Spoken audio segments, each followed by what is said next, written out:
Bismillahir Rahmanir Rahim. Alhamdulillah wa thanau lillah wa salatu wassalamu ala rasulillahi sallallahu alaihi wasallam. Amma ba'd, baada ya kumshukuru Allah subhanahu na kumtakia rehma na amani kipenzi chetu bwana mtume Muhammad sallallahu alaihi wasallam, ni mimi ndugu yenu mlinganizi Hemed Simba Al-Qari.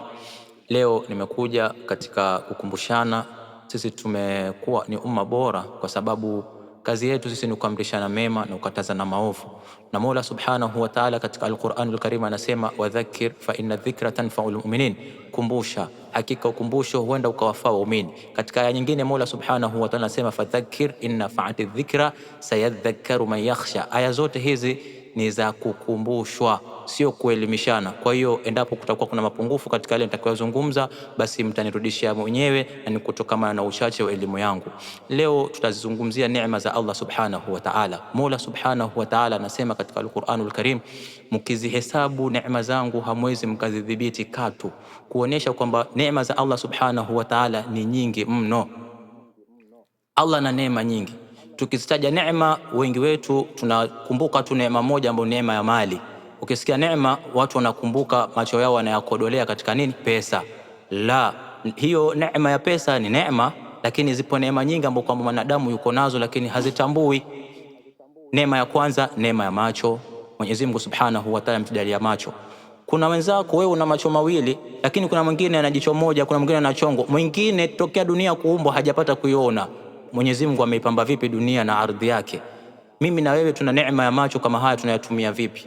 Yule mmoja anasema idha kunta fi ni'matin far'aha fa innal ma'asi tuzilu ni'ami, utakapokuwa katika neema ichunge, hakika kule kumwasi kwako Mola Subhanahu wa Ta'ala na neema ile aliyokupa basi kutaondosha ile neema. Wadawim alaiha bishukri ilahi, dumu katika neema kama ile kwa kumshukuru Mola Subhanahu wa Ta'ala kwa kusema hadha min fadli rabbi, hii ni fadla ya Mola wangu amenipa mimi, liyabluwani ashkuru am akfur, hii neema amenipa mimi akawanyima wengi katika waja wake, basi na kushukuru Mwenyezi Mungu kwa neema hii. Fa innal maasi tuzilu ni'am, kwani kumwasi kwako Mola Subhanahu wa Ta'ala kwa neema aliyokupa utaiondosha ile neema. Fa inna Allaha sari'u niqami, kwani Allah Subhanahu wa Ta'ala ni mwepesi wa kuibadilisha neema ikawa nakama. Neema ya macho, neema ya masikio. Kuna wengine ni viziwi, masikio ni tunayo, lakini mtu akizungumziwa hasikii. Lakini mimi na wewe Mola Subhanahu wa Ta'ala ametujalia neema ya masikio, neema ya miguu, neema ya mikono. Hizi ni neema. Ndio Mola Subhanahu wa Ta'ala katika Al-Qur'ani Karim anazizungumzia neema kama hizi za ulimi, asema alam naj'al lahu aynayn wa lisanan wa shafatain, hivi hatukumjalia mwanadamu aynayn, macho mawili, wa lisanan wa shafatain, na ulimi. Allah Subhanahu wa Ta'ala anazitaja neema kama hizi mwanadamu ajue kuzitumia kwa njia nzuri. Kwa hiyo neema za Mola Subhanahu wa Ta'ala ziko nyingi, lakini leo acha tuizungumzie moja kati ya neema za Allah Subhanahu wa Ta'ala, kwamba ni neema ya ulimi. Leo Mwenyezi Mungu Subhanahu wa Ta'ala, ulimi kama huu ndio ambao kiungo ambacho kwamba ni muhimu sana katika mwili wa mwanadamu, kwani ndio kiungo ambacho kwamba tunapata ladha ya vyakula vyetu, kwa sababu chakula ili ukihisi kwamba ni kitamu ni kwa kupitia nini? Kwa kupitia ulimi. Lakini neema ya ulimi kama huu wengi tunautumia vibaya. Mola Subhanahu wa Ta'ala akaeleza hili kwa sababu wengi tunatumia neema hii ya ulimi mbaya kwa ubaya. Katika suratul Hujurat aya 12 Allah anasema wala yaqtab ba'dukum ba'dha ayuhibbu ahadukum an ya'kula lahma akhihi maytan fakarihtumuhu wattaqullaha inna Allaha tawwabur rahim. Mola Subhanahu wa Ta'ala anaizungumza neema ya ulimi kwa wale wanaoitumia vibaya. Akasema Mola Subhanahu wa Ta'ala wala yaqtab ba'dukum ba'dha, wala msisengenyane baadhi yenu kuwasengenya wengine. Hii inasababishwa nini? Kutokana na neema ya ulimi. Kwa sababu lau Mwenyezi Mungu Subhanahu wa Ta'ala angekujalia wewe ni bubu, haungepata fursa ya kuitumia neema kama ile kwa ubaya, kwa sababu huenda kwa wale wanaotumia neema ya ulimi ikawa ni maangamivu kwao, afadhali wangekuwa mabubu katika ulimwengu kama huu. Sasa Mola anakataza tusitumie neema hii kusengenyana. Akasema sasa maafa yake kwa kule kusengenya, watu wanaona kama ni dhambi dogo, lakini uzito wake anasema ayuhibbu ahadukum an ya'kula lahma akhihi maitan, je, yuwapenda mmoja wenu kula nyama ya ndugu yake hali ya kuwa amekufa? Yani watu washakufa, kila mmoja yuomboleza, huyu ameondokewa na babake, huyu ndugu yake, huyu rafiki yake, huyu mamake, huyu kipenzi chake. Wewe unaingia kule ndani kwa maiti, unakata nyama mnofu unakula. Ayuhibbu, Mola anauliza, ayuhibbu ahadukum, je, yuwapenda mmoja wenu kula nyama ndugu yake maiti? Fakarihtumu, kila mmoja anachukia. Sasa Allah subhanahu wa ta'ala amefananisha kule kumsengenya ndugu yako ni kama kumla nyama. Mtume sallallahu alaihi wasallam, sahaba aliwauliza Mtume sallallahu alaihi wasallam, atadhuruna mal ghiba, masahaba zangu, je, mnajua ni nini definition ya kusengenya? Ghiba ni nini? Masahaba wakamwambia, Allahu wa rasuluhu a'lam, Mwenyezi Mungu subhanahu wa ta'ala na mtume wake ndio wajuzi. Mtume sallallahu alaihi wasallam akamwambia, dhikruka akhaka bima yakrahu, ni kumtaja ndugu yako kwa kitu anachokichukia.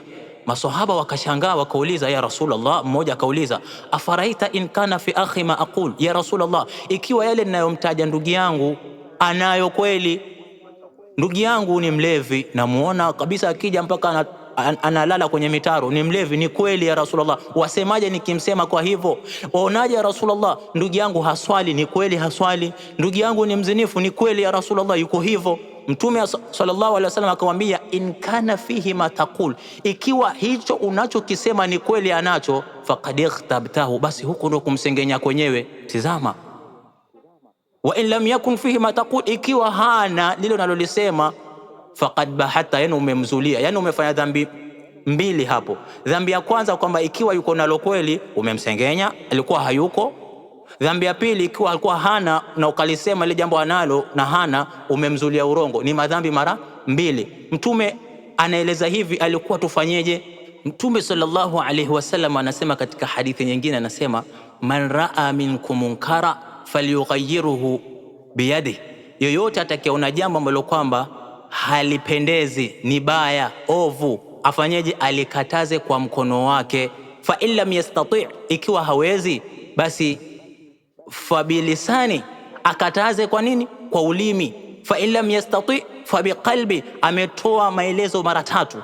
Ikiwa umeona jambo halipendezi, likataze kwa mkono wako, tumia mkono. Huwezi kwa mkono, tumia kwa ulimi. Alikuwa ufanyeje? Umwendee gumosi gupili, bwana, uko na dhambi hivi na hivi na hivi, au uko na jambo fulani ambalo kwamba halipendezi unalifanya, ukamweleza. Huswali bwana, unaolewa, unakunwa pombe na Uislamu hautaki, Mwenyezi Mungu amekataza, ukamtolea maelezo. Mtume anasema, Mola subhanahu wa ta'ala katika Qur'ani anasema, ud'u ila sabili rabbika bilhikmati walmau'izati alhasana, lingania katika njia ya Mola wako bilhikma, kwa kutumia hekima, walmau'izati alhasana, na mawaidha mazuri. Umwendee kwa uzuri, umpe da'wa njema, atakusikiza, atakuelewa. Na si kazi yako ikiwa hakukufuata wewe, kazi yako ni kufikisha. Ndio mitume kazi yao, wama alaina ila albalaghul mubin, kazi ya mitume ni kufikisha. Na mtume anasema, balighu anni walau aya. Hizi zote zinatuonyesha nini? Kwamba tufikishe, sio juu yako kuongoza. Kuongoza ni kazi ya Mwenyezi Mungu Subhanahu wa Ta'ala.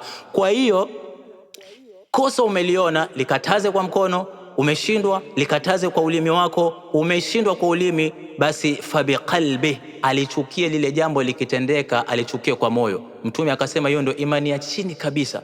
Kwa hiyo hapa unaonyeshwa kwamba ukiona kosa umfate, umfesi yule mwenyewe. Hii ndio Uislamu unafundisha, sio kumsengenya, kwa sababu ukimsengenya na akija akifatwa, akielezwa yale mambo kwamba alikuwa ukisema, basi na yeye ana yako maovu mangapi anayojua, ameyanyamazia. Sasa wewe umeyachokora. Sasa Mtume al-Imam Shafi tukimalizia anasema, ihfadh lisanaka ayuha al-insan la yaldaghannaka innahu tu'ban. Ihfadh lisanaka ayuha al-insan, uhifadhi ulimi wako ewe mwanadamu. La yaldaghannaka innahu tu'ban, usije ukakuuma huo ulimi, ni nyoka mkali mweusi mwenye sumu kali. Kam fil maqabir, ni wangapi wako katika makaburi wamezikwa, wamekufa.